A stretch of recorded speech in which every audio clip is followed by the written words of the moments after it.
Welcome to Lesson 1, this course in Systems Thinking for Success. I'm Doye Teido Agama, Head of Strategy at digivertex and also currently heading up our Staff Development Division. After a brief introduction, Lesson 1 of this module will help us understand some of the basic building blocks of systems thinking. And in Lesson 2, we will apply what we've learned to a case study. Then, in Lesson 3, we'll bring all this together in a reflective discussion and put together a plan for you to use in your own workplace.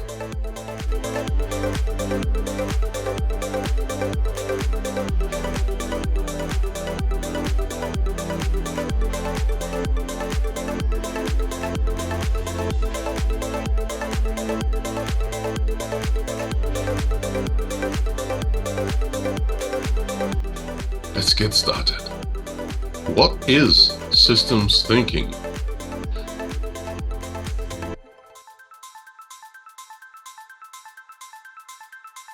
Let's hear from some systems thinking experts like Peter Seng and Michael Goodman.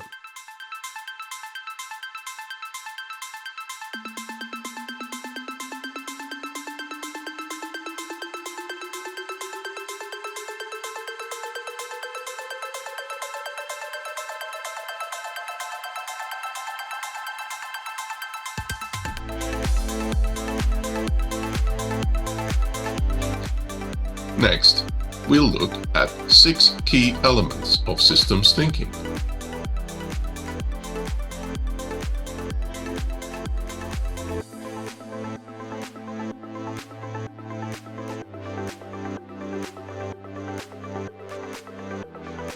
Interconnections. In systems thinking, the concept of interconnections helps to show us that although we may work in different departments, we are all connected to a single network.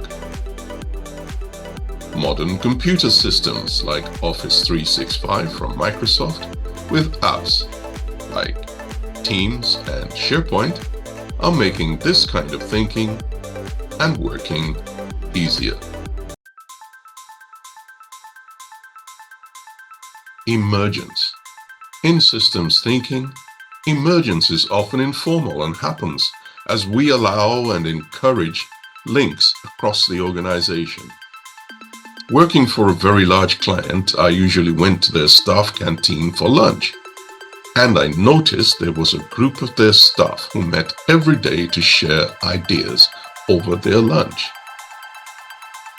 Systems thinking will allow and even encourage the emergence that happens as different parts of the organization interact. Synthesis.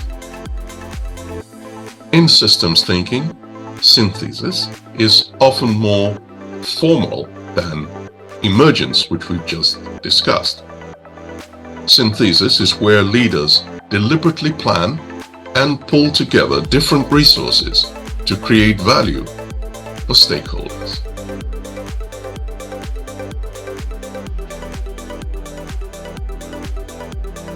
Feedback loops. In systems thinking, feedback loops are part of your management analytics. It can be as simple as having conversations with members of the team, but feedback loops also use statistical methods and technologies to analyze data and uncover patterns and relationships.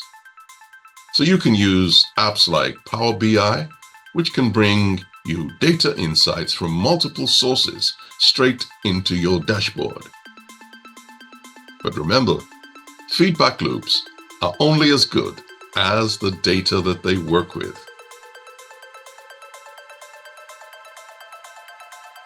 Causality. Causality is also analytical and is somewhat related to the feedback loops we just talked about.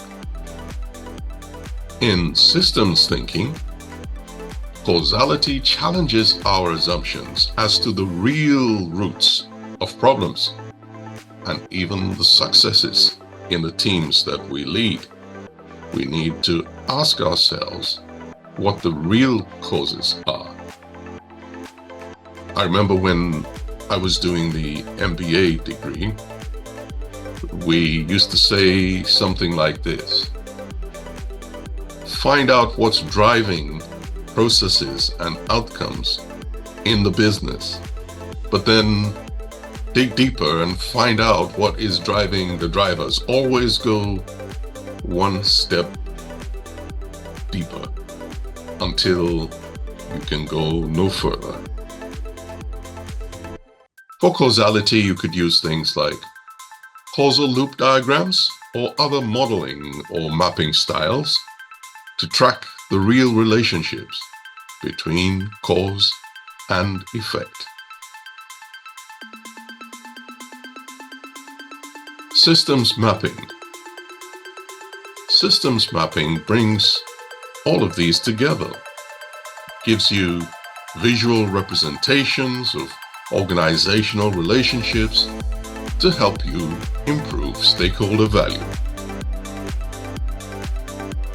Systems mapping will help you identify root causes, connections, consequences, externalities, reinforcement circles, system criticalities and gaps, many other things as well. You can use tools like actor maps, which are mainly about the people and the teams you lead, or factor maps, which are mainly situational analyses of causes and effects. Discuss any of these points with your colleagues or drop a comment in the chat. You can start a discussion or join a discussion that's already going on. Feel free to like or quote or respond to other participants in the chat.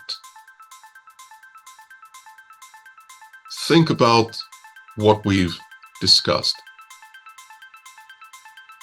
Ask yourself if any of these could be useful in the role that you have.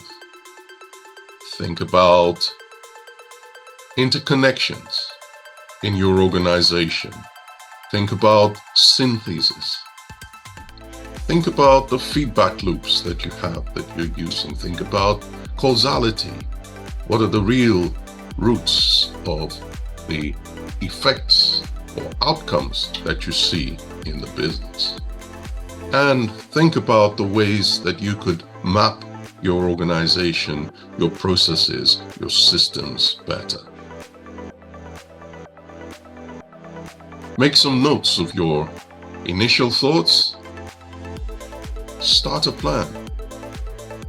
We'll give you a draft plan at the end of Module 1. Well, congratulations. You've completed Lesson 1 of Module 1 in this course, Systems Thinking for Success.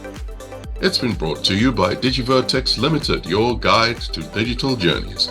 I'm Doye Teido Agama, Head of Strategy and Staff Development here at digivertex. And next in Lesson 2, we'll apply what we've learned so far to a case study. And then in Lesson 3, we'll bring all this together in another reflective discussion, and we'll put together a plan for you to use in your own workplace. You can contact us by email or on our website. See you next time.